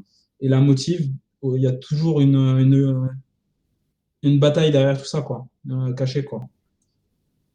Donc bah, parfois c'est pas juste, c'est pas exhaustif, c'est critiquable. Typiquement, le dernier article, canette ou bouteille, j'ai eu plein de réactions super intéressantes, mais c'était vraiment ce que je voulais, c'était une ouverture de discussion. C'est hyper clivant au final le C'est sujet. vraiment A ou B, il y a vraiment les teams bouteille, les teams canettes. Mais bah, moi, quand j'ai vu comment ils ont abusé Veralia avec leurs augmentations de prix, tout ça, et je me suis dit, ah, mais là, On verra. Après, c'était aussi de dire ça. On verra. Je pense que dans quelques années, là, on sera quand même beaucoup sur de la canette, un petit peu moins sur de la bouteille. Mais bon, il y a pas mal de gens qui m'ont répondu que, voilà, que finalement, le réemploi, tout ça. Mais c'est vrai qu'il y en a qui se bougent et tout ça, mais ça a tellement, j'en entends tellement parler depuis toujours que je suis dans la bière et même avant que j'ai même du mal à y croire au réemploi maintenant. Même si ça se réalise et on m'a envoyé pas mal de liens, tout ça, machin. Mais je pense que par facilité, même si c'est pas la solution idéale, c'est quand même mieux une petite canette qu'une bouteille recyclée. Je pense que le monde, il va aller de plus en plus vers la canette. Dès que les gens- Bah, c'est énormément de boulot, le réemploi. Moi, je vois, bah, juste à côté de la maison, il y a la brasserie Bendorf, hein, qui fait de la consigne et tout, mais quand je vois le boulot que c'est, déjà le pourcentage de retour, qui est jamais ouf, le boulot que ça entraîne, tu te dis en vrai, il c'est sûr que tu as plus vite fait de commander tes canettes Et même et si au final l'humain il a un poil dans la main, donc si on est tous comme ça, donc si on peut aller vers la solution le plus simple, même si écologiquement c'est pas le top, mais c'est quand même une meilleure alternative, eh ben, c'est sûr que ça va aller vers ça. Mais après, au final, si les gens qui sont sur de la bouteille, ils sont sur du réemploi, et les autres, ils sont sur la canette, on est quand même pas mal là déjà. Donc, oui. ça fait. En termes de CO2 émis, bon, ça aussi, c'est toujours critiquable. Il y a plein d'études croisées, tout ça. Mais c'est pas si loin la canette par rapport au réemploi non plus, par rapport au poids du verre, son transport, tout ça. Donc, et les volumes. Donc, finalement, bon, ça reste le top. Mais comme tu dis, si tu regardes le bénéfice bah, en temps et donc en argent et le coût l'impact écologique, bon, ouais, peut-être que meilleure alternative, c'est peut-être la canette, mais bon. Moi, ça, c'est mon point de vue, mais après, c'est une discussion ouverte, hein. J'ai adoré. Ouais, et puis enfin, c'est pareil. Moi, je me suis vaguement intéressé au sujet. En fait, tu dis, ouais, la solution magique, elle n'existe pas parce que si elle existait, tout le monde l'utiliserait. Enfin, c'est tout con, hein, mais en vrai, c'est ça, hein. S'il y avait une solution magique, tout le monde l'utiliserait et puis ça serait comme ça. Donc, Ouais, non, non, il n'y a pas rien de magique, il y a que potentielle meilleure solution, mais pas, il n'y a rien de magique, c'est clair, comme tu dis. Et après, bah, il y a aussi ce fait que déjà, quand j'y étais, au Canada, il y avait vraiment beaucoup de canettes. Et maintenant, apparemment, il y a 70% de ça. Et comme bon, je voyais ça à la télé tout à l'heure sur d'autres sujets politiques, mais comme tout ce qui arrive au Canada arrive 7 ans après hein, en France, et absolument tout, même les trucs les plus impensables, je pense qu'on va y aller progressivement, hein. Donc, bon, affaire à suivre. ça marche. Sinon, au niveau, justement, là, on parlait du blog qui redémarre un peu, où tu es un peu plus actif dessus. C'est quoi un peu je dirais là, hormis les sujets dont tu as parlé, tu vois, mais c'est quoi qui est un peu dans les tuyaux? Est-ce que tu as une idée tu vois, de la fréquence à laquelle tu voudrais publier les projets un peu plus, des projets spécifiques autour du blog? Comme je te Est-ce disais, maintenant, je travaille vraiment au fil de l'eau, quoi. Donc, il y a des trucs en tête, mais ça se fait vachement au fil de l'eau, assez soudainement, en fonction d'une liste d'articles que j'ai envie d'écrire et des réactions, parce qu'il y a un sujet qui va m'émouvoir plus qu'un autre. Comme récemment, c'était sur les bières sexistes avec la claque, tout ça. Voilà, mais si on peut apporter et avoir une influence aussi quelconque et réagir, donc ça va être surtout finalement de la réaction, plus quelques trucs que j'ai en tête et si ça me il suffit qu'un client m'en ait parlé le matin et que le lendemain j'ai un peu de temps et voilà, ça va me chauffer, mais j'ai pas de ligne éditoriale ou de programme de publication. Je m'impose pas de fréquence du tout. C'est vraiment au feeling. Justement, tu disais que le blog, c'est quelque chose avec une approche très personnelle. Bah, tu parlais, justement des articles que tu as pu faire, sur le sexisme et tes prises de position, je dirais, assez ouais, marquées sur le sujet. Est-ce que tu penses que c'est quelque part, justement, le rôle des blogs, qui peuvent en théorie, avoir un ton un peu plus libéré que des choses plus cadrés, des sites plus journalistiques ou ce genre de choses? Ouais, ouais. Après, c'est le but, hein, et c'est ça l'intérêt. Et c'est pour ça que le blog, il faut pas que ça meure, parce que c'est des éditoriales un peu plus personnelles, quoi. Après, c'est vrai que maintenant, les gens ils vont plus partager ça sur Instagram ou sur TikTok ou ce genre de réseau, mais bon, c'est dommage, c'est un peu dommage peut-être, parce que c'est un peu plus éphémère. Je pense pas que tu puisses. C'est peut-être plus impactant, quoi, sur le moment, mais c'est peut-être un petit peu plus éphémère. Déjà, on voit même YouTube, ça, c'est comment enfin, tu peux retomber sur les vidéos, tout ça. Il y a quand même un socle, quoi. Donc, c'est un bon truc, mais ça c'est du boulot, la vidéo aussi. Hein. Faut le montage, la recherche d'informations, la formulation. C'est un sacré boulot, donc ça prend pas mal de temps aussi. Donc, bah, en tout cas, que ce soit, ouais, c'est ça qui est intéressant, je trouve. C'est il y en a peut-être pas assez. Peut-être pas assez, justement, d'autres gens, justement, qui partagent leurs opinions. Ça ouvre les discussions, ça permet voilà, d'en parler. De toute façon, finalement, ouais, il y a un blog, il y en a quoi? Même pas une dizaine, hein, au final, peut-être une vingtaine. Ouais, je suis pas sûr que les actifs surtout, parce qu'il y Il y en a avait, beaucoup. Ça s'est calmé, quoi. Hein.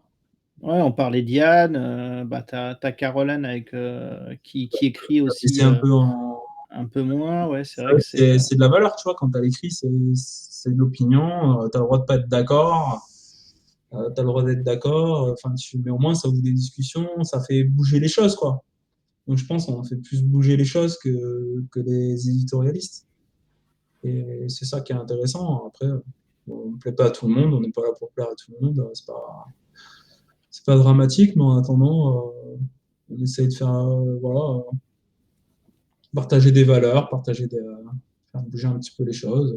Donc c'est aussi peut-être pour ça que tu vois que quand tu es pro, tu es un peu le cul entre deux chaises, parce que bon, tu vas pas non plus, tu peux moins te griller, tu vois. Mais bon, c'est pas ça. Pour autant, il y a moyen de faire quand même des choses encore et continuer voilà, à discuter, échanger, même si parfois ça peut te valoir des intimidations. après, je sais pas jamais tu as envie d'en parler ou pas. Toi, tu as déjà eu des soucis par rapport à certains articles ou? J'en ai eu plus des menaces, quoi, de mise en demeure, ce genre de choses. Mais bon, voilà. Après, c'est les risques du métier, Ouais, voilà. Après, on va pas se casser la tête pour ça, tout ça. C'est c'est chacun défend ses intérêts. En en guise de je dirais de conclusion, enfin, tu vois, pour aller doucement, vers la fin, quel regard tu porterais, tu vois, sur l'évolution du milieu de la craft depuis, bah, tu vois, ça fait quoi? Une petite quinzaine d'années, du coup, que tu t'intéresses vraiment au milieu? Mm. Comment tu as vu les choses? Quel regard tu portes sur ce qui s'est passé durant ces 10, 15 dernières années? Et comment tu imagines la craft, de demain, en fait? Alors, bah, il y a pas mal de trucs qui ont évolué. Bah, déjà, il y a eu une explosion de la quantité. Donc là, maintenant, on est plutôt sur un freinage. C'est en train de se freiner avec la crise économique. Donc, on va devoir avoir une consolidation un peu des brasseries. Euh, Différents profils de brasseries. On va avoir, comme au début, c'était le cas, on avait toute cette série de brasseurs de garage qui étaient brasseurs amateurs sans formation et qui se sont lancés tels quels comme ça, un peu à poil, quoi, et qui ont été un peu les pionniers, un peu finalement, voilà, comme à l'américaine, mais quelques années après.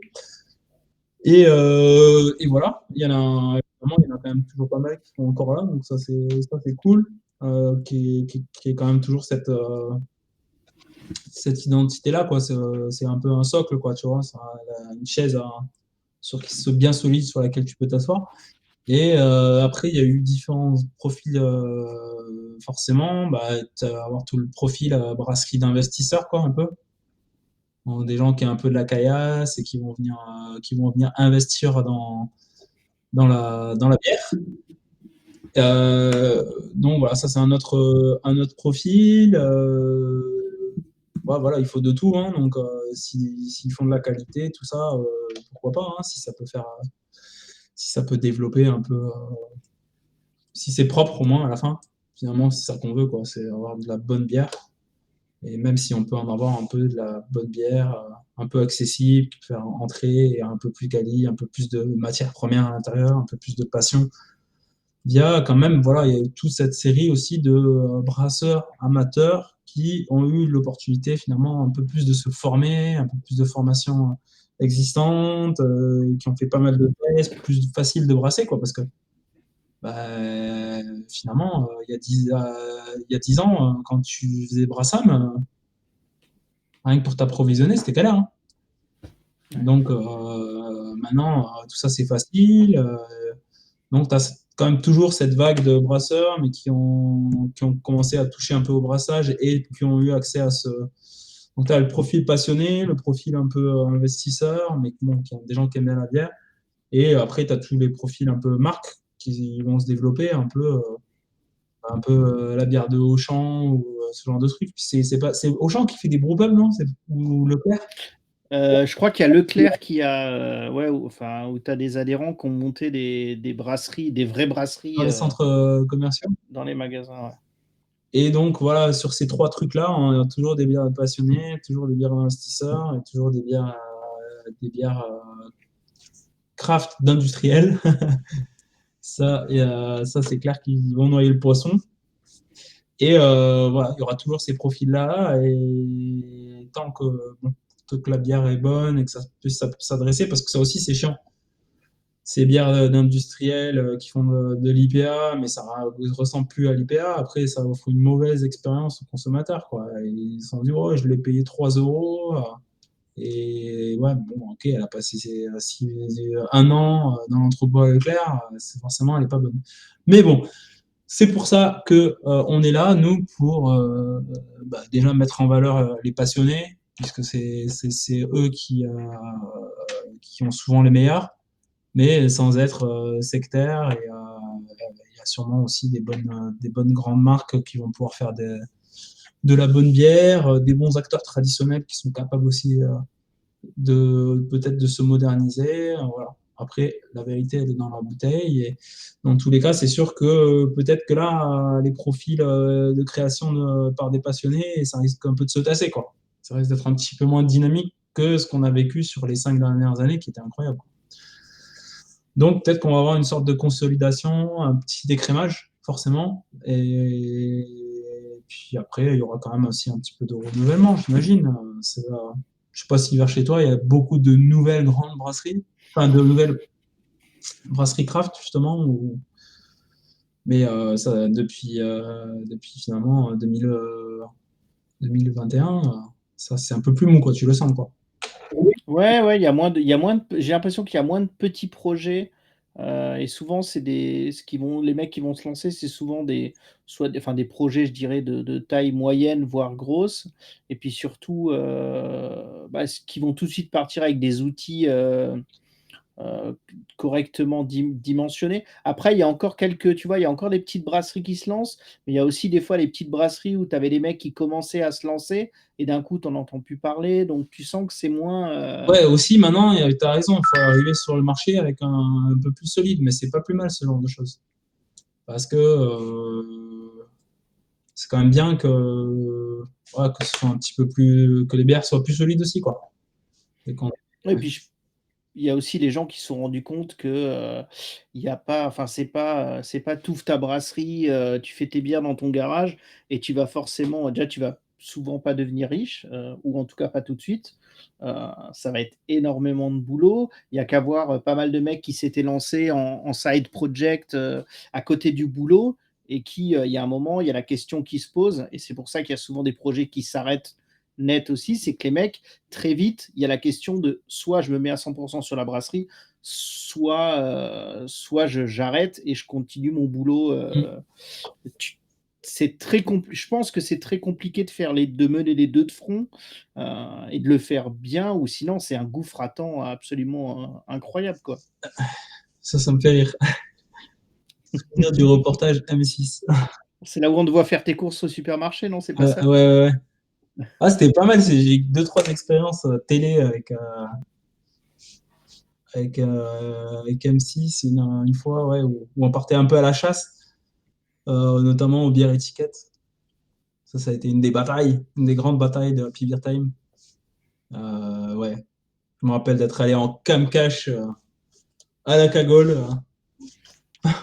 pour essayer de voir, mais comme ils avaient beaucoup d'antécédents, c'était pas facile. Mais du coup, ouais, ça, c'était des bons souvenirs de collaboration avec justement des pros, quoi, des journalistes, sur des trucs un peu quand même marqués, quoi. Et comme quoi, il y a des journalistes aussi qui y vont aussi pour dénoncer. Il n'y a pas que d'Ulysse, tant mieux. Et par rapport à ce que tu disais, ouais, sinon, ce qui est certain, c'est que, ouais, comme il va y avoir une forme d'écrémage, maintenant, là, il va falloir être plus solide, quoi, hein. Il va falloir, pour rester. Et puis, il y a du monde maintenant sur le marché. Donc, du coup, si tu n'arrives pas un peu plus solide, il va falloir te la vendre ta bière derrière. Les gens, ils achètent moins de bière parce qu'ils ont un peu moins de Ouais. budget, parce que c'est la crise et tout a flambé. Et la bière bouteille, par exemple, vu comment ça a pris les modes de consommation, ils vont devoir évoluer aussi.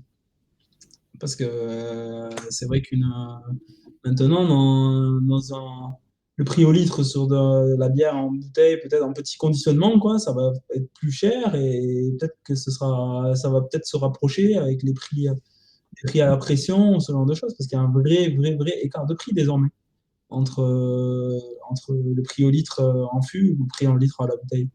Donc, bah, tu vois qu'il y a quand même malheureusement, heureusement qu'il reste des cavistes, mais il y en a beaucoup qui ont fermé.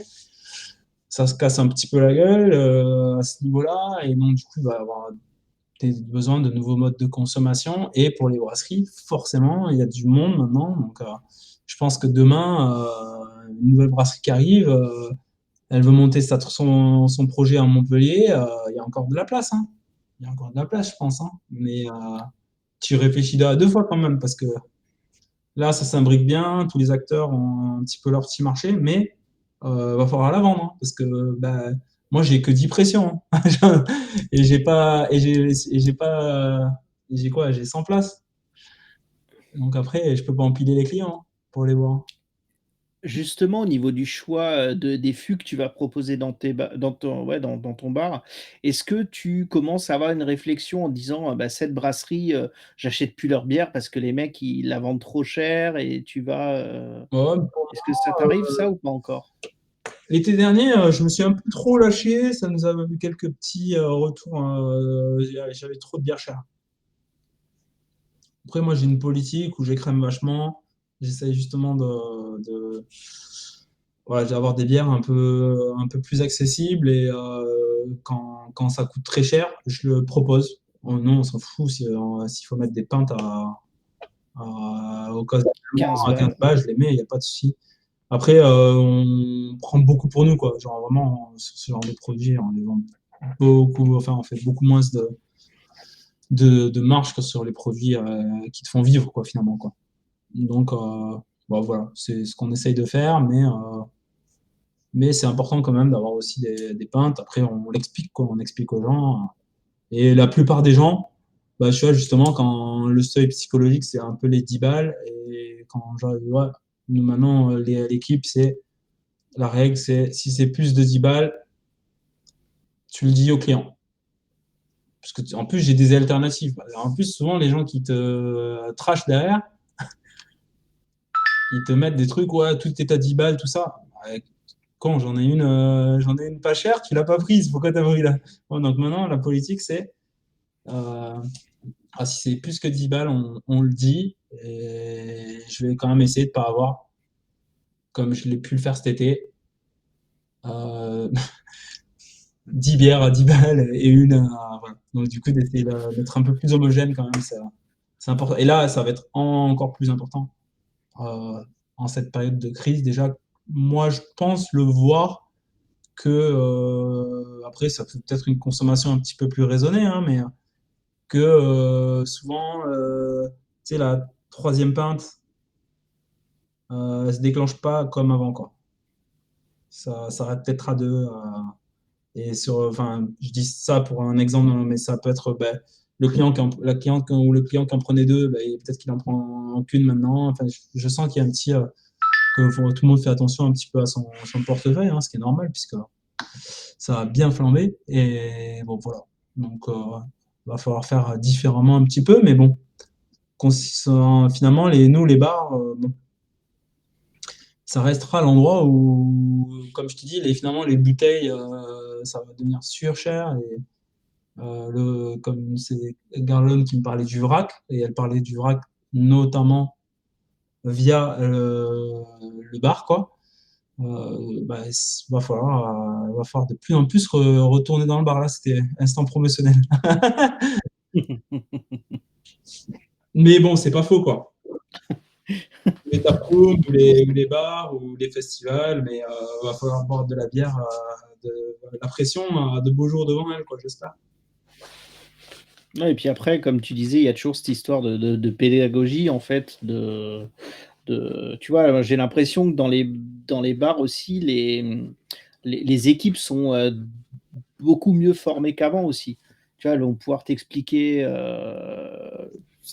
ce que c'est telle bière, justement ce que tu disais, pourquoi cette bière, elle est à 12 balles la pinte, et l'autre, elle est à 6 balles, tu vois. J'ai l'impression que ça aussi, ça va être la clé, cette Ouais, bah espèce après, de... c'est là, ça, on peut en parler aussi, hein, parce que j'ai fait aussi quelques petits cours avec des futurs zytologues. J'en ai fait pas mal à l'IFCO, tout ça. Il y a pas mal de formations. Maintenant, on a quand même un problème, c'est que bah, finalement, ça se passe de plus en plus aussi dans les bars.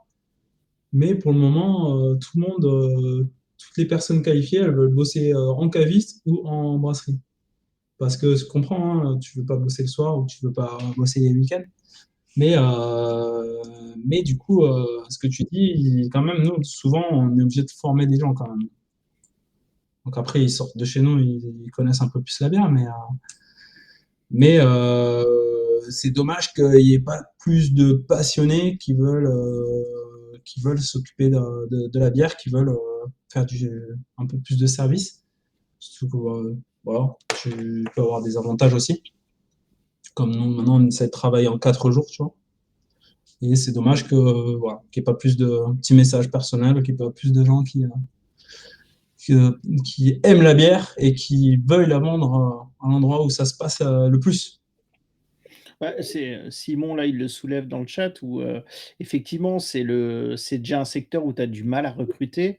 Mais si en plus tu veux recruter des profils, je dirais, hyper spécifiques, parce que c'est des gens qui vont faire du service, qui vont aimer la craft et surtout qui vont vouloir en apprendre sur la craft. Est-ce que tu penses que ça ajoute une difficulté ou au contraire, c'est un atout? Parce que justement, les gens qui vont s'intéresser à la craft, quand ils vont être dans des bons établissements, au final, et Greg pourra peut-être en témoigner, parce que lui, il a remonté complètement son équipe, et c'est un de ses axes de travail. Au final, quand tu travailles cet axe précisément, tu auras moins de turnover.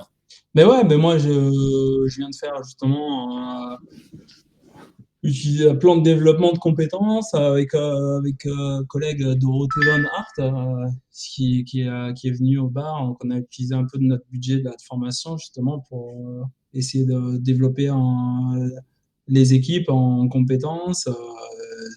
Et du coup, au moins, bah, c'est cool quoi, dans ton taf si tu peux apprendre des nouvelles choses et avoir une expertise et avoir cette impression toujours d'être en progression, ce qui peut pas être toujours le cas. Peut-être que c'est ça aussi qui freine les gens dans le service. Bah, moi, c'est ce que j'essaie de proposer en tout cas.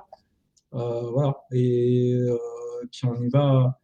Mais du coup, ouais, voilà, en général, on part plus de gens motivés, ça les fait kiffer, mais ils connaissent pas trop encore. Et derrière, on les façonne. Et puis maintenant que petit à petit, que on a quelques personnes dans les équipes qui gagnent en compétences, ben, ça peut tourner, quoi. Ça peut tourner et se relayer. Donc, c'est voilà, bah, c'est ça qu'il faut essayer de faire. Mais par contre, c'est vrai qu'il n'y a pas des gens passionnés qui se disent, tiens, je vais faire carrière là-dedans, quoi. Peut-être en brasserie, mais et en brasserie, il y a de plus en plus de gens, de salariés aussi, quelque part. Et ça, c'est bien. Mais voilà, dans les bars, on n'est pas encore là. Donc peut-être qu'un jour, ça arrivera. Euh, mais pour le moment, c'est pas. Bon, après, je trouve que j'ai moins de difficultés quand, post-Covid, ils n'arrêtaient pas de parler des difficultés de recruter, restauration, tout ça. Malgré tout, comme on est quand même distinctif, et que voilà, et on n'est pas un bar classique, tu vois. Donc, comme les gens, ils vont venir apprendre des choses, tout ça, ben, du coup, je pense qu'il y a quand même, on recrute plus facilement que le café du coin. On a moins de mal.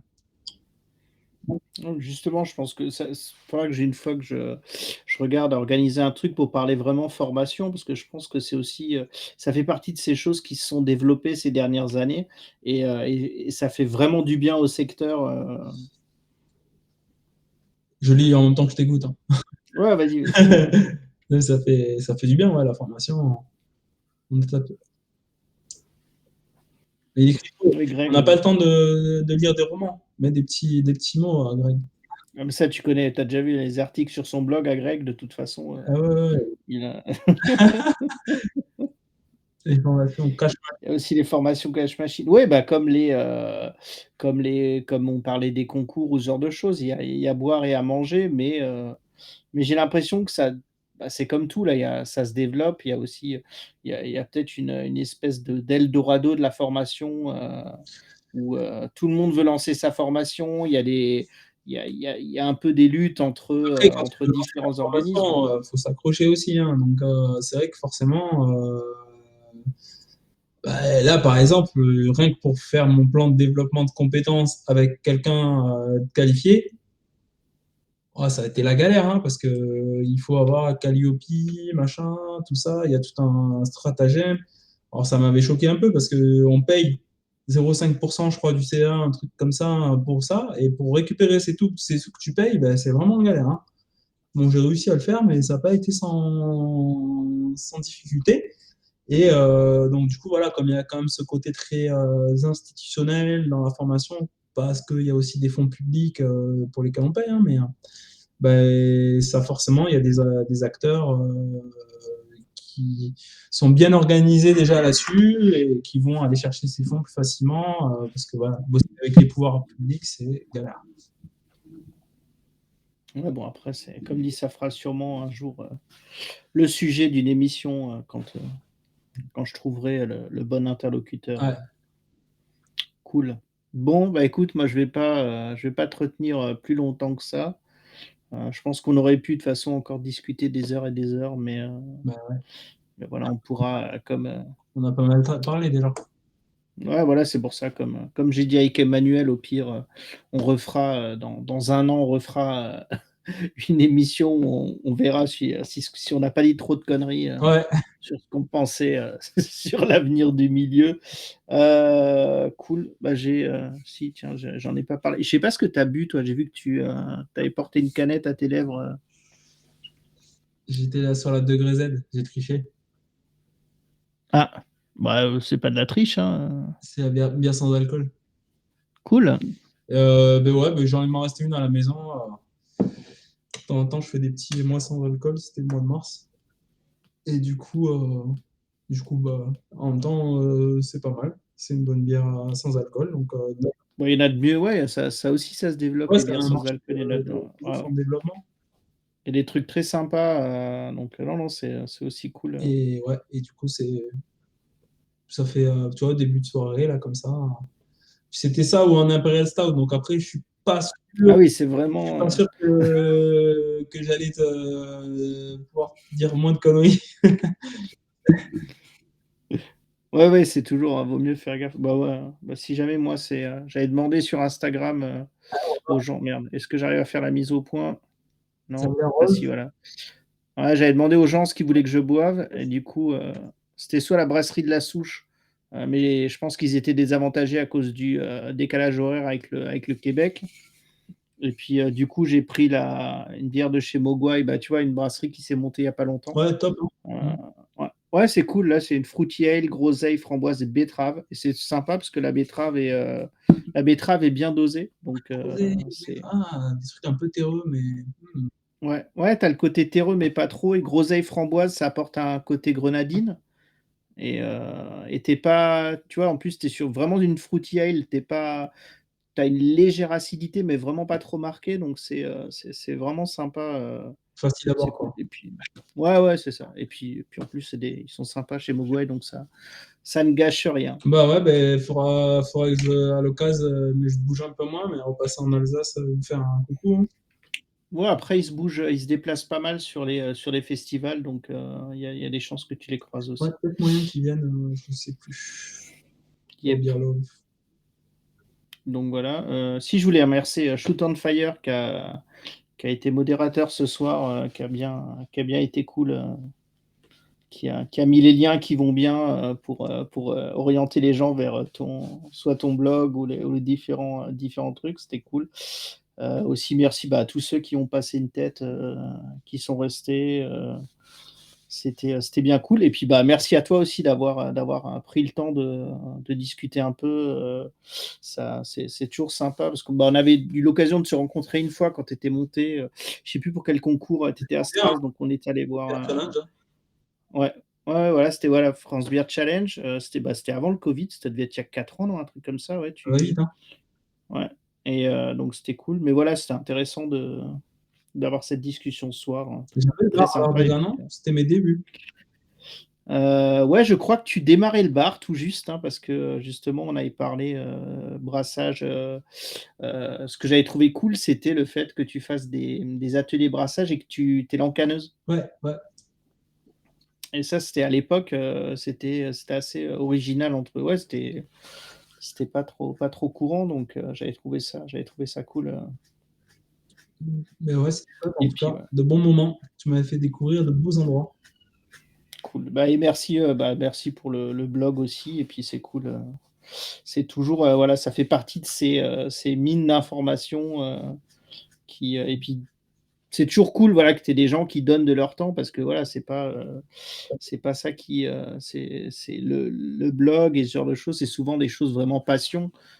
C'est pas des choses qui vont rapporter, de l'argent ou alors très peu, comparativement à l'énergie ou au temps qu'on peut passer dessus donc voilà, je voulais aussi, te remercier pour ça. Bah, c'est avec plaisir, on fait ça pour nous et puis pour partager aussi. C'est ça la bière. Ça marche. Bon, du coup, je vais couper le live. On va se retrouver encore, tous les 2 en off 5 minutes et bah, voilà. Allez, salut tout le monde, bonne Ah, je soirée bois et fort sur puis la bière. prochain ouais, je pense que j normalement, je vais sûrement en refaire un, d'ici un mois. C'est à peu près le rythme que j'arrive à tenir là, un mois, tous les mois au moins un live. Je sais pas encore le sujet du prochain, mais s'il y a des gens qui ont des idées de sujets ou des acteurs qui voudraient que je rencontre, n'hésitez pas, mes MP sont ouverts sur Instagram ou autre, voilà. Allez, salut tout le monde. Salut.